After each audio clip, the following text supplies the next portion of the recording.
Suit up, strap in, warm the tires, and leave on yellow. Time for the MitsuTimes podcast. Presented by MitsuTimes.org, the home of the fastest Mitsubishi cars. With your host, Josh. Hey, what's going on, guys? It's Josh from MitsuTimes. Today, my guest is Mr. Jeff Davis, sitting at number 14 on our 3S list. How are you doing today, Jeff? I'm doing great, bud. How about yourself? I'm great. I love to hear. I don't get to hear enough from the 3S crowd. I try to get as many of them as I can on here, but it's getting few and far between these days. They are a small platform. Yeah. And only getting smaller because, of course, cars are getting older and parts are getting less available. Yep. So, Jeff, let's talk about the setup on your car as it sits now. I currently have DR 750s. It's got alcohol injection and it runs on gasoline. Okay. So. Are the DR 750s, are those bolt-on? Yes. Okay, wow. That's pretty amazing that you can get into the 10.3s with a bolt-on turbo, huh? That shows how capable that platform is. Oh, it's going to do better. Good deal. Yeah. So, Jeff, what is it that got you into the 3000 GT platform in the first place? I had an Eclipse back whenever I was younger in high school. And right before I was going to go into the Army, I went to a Mitsubishi dealer to trade mine in. I wanted to get a new Eclipse. And they had a 3000 up on the rotisserie at the dealership, and it was white. It was it was just awe, just looking up at it. So just a spectacular sight. You knew you had to have one. That's it. Just a look. Yep. Heck yeah. So this white 3000 GT that you have now, what was this one like when you first got it? This one was bone stock. I had another one. It was a base model. And I went ahead and drove it up to Ohio from Kentucky, and traded it in on the VR4 that I have now. They looked identical. Funny. And I had both of them were 98s. One of them was a base, and the other one was a VR4. Wow. Pearl white on both. The base just wasn't enough. Pretty much. I wanted the turbos. Yep. Gotcha.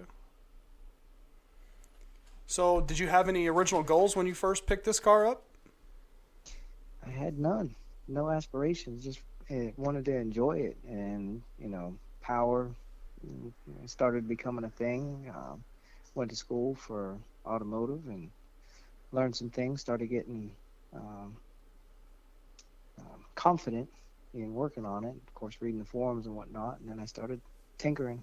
And once the bug bites, that's it. Yep. It's all downhill from there, right? That's it. Empty wallets, move forward. So what different setups have you had in this car, Jeff? Well, stock turbos, and then I put some 19Ts in it. They did pretty well. Back in the day, they made almost 600 wheel, and now I got the 750s in there. Wow. So, GO4s for life. I mean, that certainly seems like the way. You didn't got to waste a lot of money on different manifolds and everything else. That's it. Makes it pretty easy to work on and adjust and amend. Yep. So I'm assuming this is a built bottom end? Yeah. Okay. It's a aluminum rod now. It was steel rod for a while. Raised pistons. Factory crank. I always make sure the crank ain't bending or check for cracks every time. I pull it apart every year just to make sure. Seems to be keeping the bearings alive. What about transmission? Is it do you guys have problems with those transmissions? Is it a 6-speed in that one? It is 6-speed. All my transmission work is done through Rvenge. I don't let anybody else mess with that. I just had an issue here recently. We got to figure out what's going on with it still, but I launched over in Montgomery at a track, and I broke a rear axle and something happened to the front. So I remember you in the sending me process pictures of taking the that. transmission back out. Yeah. Are the parts available for those things? Are they available, or you got to have, special order stuff? Um,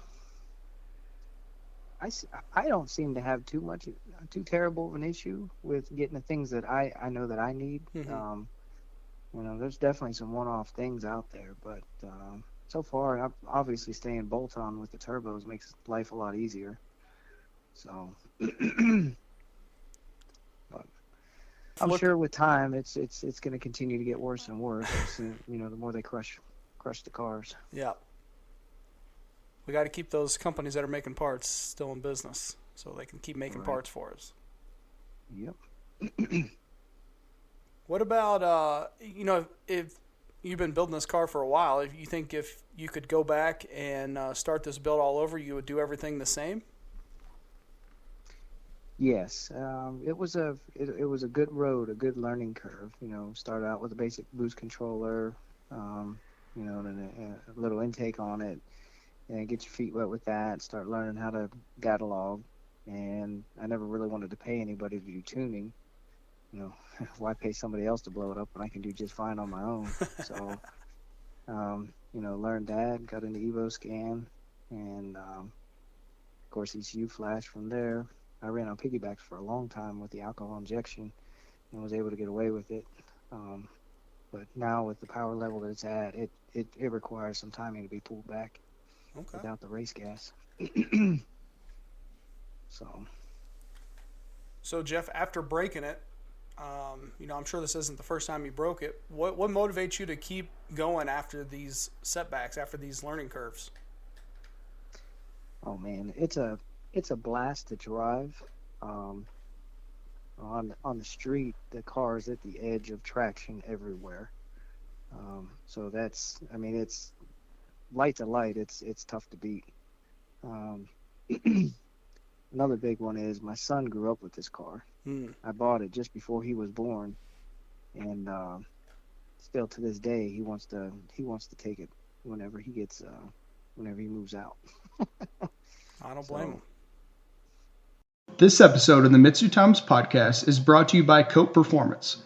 They are a full-service performance shop located in Tamaqua, Pennsylvania, and specialize in all things Mitsubishi. Cope Performance builds with quality and performance in mind, from full engine builds, transmission work, powder coating services, and fabrication. You can get your entire build done in one spot, knowing that every step of the way was done with passion and precision. Excellent customer service, fair pricing, and friendly staff makes working with Cope Performance an easy choice for all your build needs. Check out all they have to offer at Cope Performance LLC on Facebook and Instagram. So, what does the future hold for this car, Jeff? You think that's going to be in the plans when he moves out? He takes the car with him? Yeah, well, he's going to purchase it, but yeah, it's his. I talked about selling it for a little while. Yeah. He didn't want that to happen, so I pledged that I'd let him buy it from me whenever time's right for him. Well, good deal. So I think a mean machine like that would be a great, something to learn to wrench on, and then, you've done all that wrenching and finally it's yours. Yep. So, Jeff, what would you say are your goals for 2024 with this car? A 9-second pass in a quarter mile. Love to hear that. Love to hear that. From the last time I was out at 10:30, that was on street tires. Now it's got slicks and lighter wheels, a little bit of fiberglass in the mix, and I changed the fueling up a little bit. And so far, it's picked up 4 mile an hour. Well, 5, I guess, 139 to 144. And it still isn't wicked up all the way at 144 miles an hour. So I think I can get a 9-second pass. I just said, putting everything together in a quarter mile is a little harder than what just talking about it. Yeah. Yeah.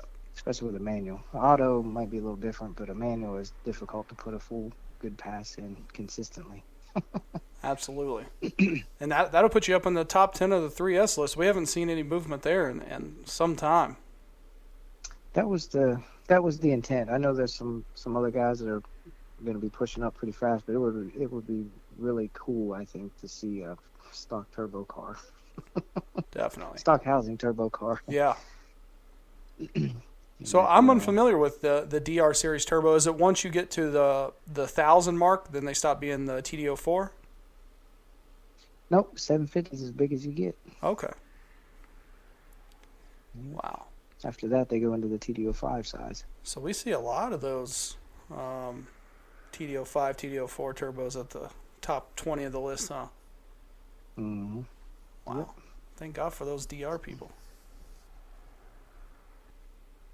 Would you say that a 9-second goal is your long-term goal with this car, Jeff? Yeah, that's the end of the road. After that, I'll turn it back to pump gas. And I mean, the car makes over 600 wheel on pump gas because of the alcohol that goes in it. So it's fun all the time. Crankshafts aren't too happy after 600 wheels. So what tends to be the weak longevity. part in the bottom end for these cars? In my opinion, is the cranks. Like I said, once you start pushing over 600 wheel, it's kind of on a clock. And I take it apart every year to make sure that it's still straight. And as long as it seems like it's straight, so far my bearings have been fine with what I've been doing. But this was a brand new crank a couple years ago, so as the beatings continue, the more it'll probably flex. Start to wear down. Mm-hmm. So besides your Eclipse and the base model white 3000 GT, have you had any other Mitsubishis that you want to talk about? Nope, those were the only ones. Okay. So Jeff, if you've been into these cars for such a long time and you've learned the ins and outs and the in-betweens, if someone out there they're building one of these cars and let's just say they want to get up where you are in the 10s, which is already a mountain to climb, what advice would you give them for their build so they don't waste a lot of money or have a lot of unsuccessful parts?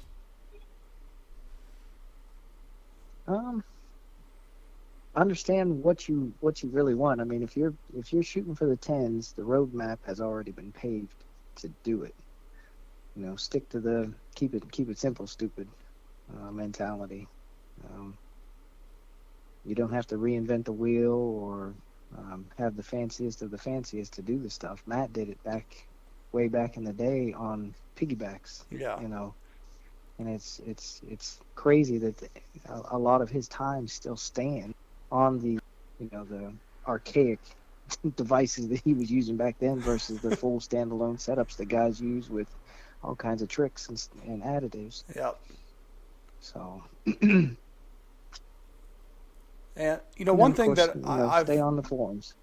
One thing that I think is interesting is we see like Matt, we see Nelson. There's been a couple others that Andre from the UK. We see them run the 67.4s or what have you, but you seem to stick to the 67.2 pretty well, the 3.0.